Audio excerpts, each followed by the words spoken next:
আসসালামু আলাইকুম।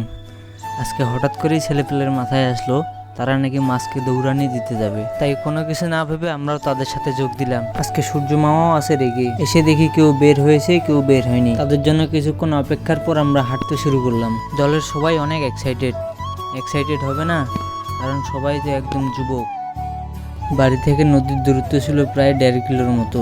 তাতে কি, প্ল্যান যেহেতু হয়েছে তাই যেতেই হবে, কোনো ব্যাপার না। ওদিক থেকে খবর আসলো নদীতে নাকি কোনো মাছ নাই।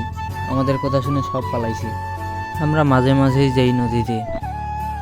সবশেষে অনেক কষ্টে নদীর কাছে আসলাম। বালুতে তো পাই রাখা যাচ্ছে না, মনে হচ্ছিল এই বালুতে ডিম দিলে ডিম ভেজে খাওয়া যাবে। পানি দেখে তো ছেলেপেলেরা নিজেকে ধরে রাখতে পারতেছিল না, এক একজন পাগল প্রায়। এদিকে তো আমাদের সিঙ্গার গান গাওয়া শুরু করে দিয়েছে। চলেন তার একটু গান শুনি।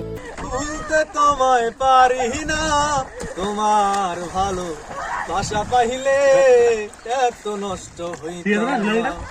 ওরে তোমার ভালো বাসা পাইলে এত নষ্ট হইতাম না। সুখে থাকো ভালো থাকো এই প্রার্থনা করি, তাই বলে কি তোমায় আমি ভুলে থাকতে পারি।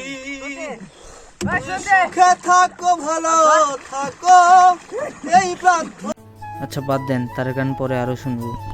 কি যে শান্তি, যারা শহরে থাকে তারা কখনোই বুঝবে না। আসলেই নদীর আশেপাশে 1 কিলোর মধ্যে কোনো মাছ ছিল না, সব উধাও। তারপর অনেকক্ষণ লাফালাফির পর আমরা বাড়ির দিকে রওনা দিই।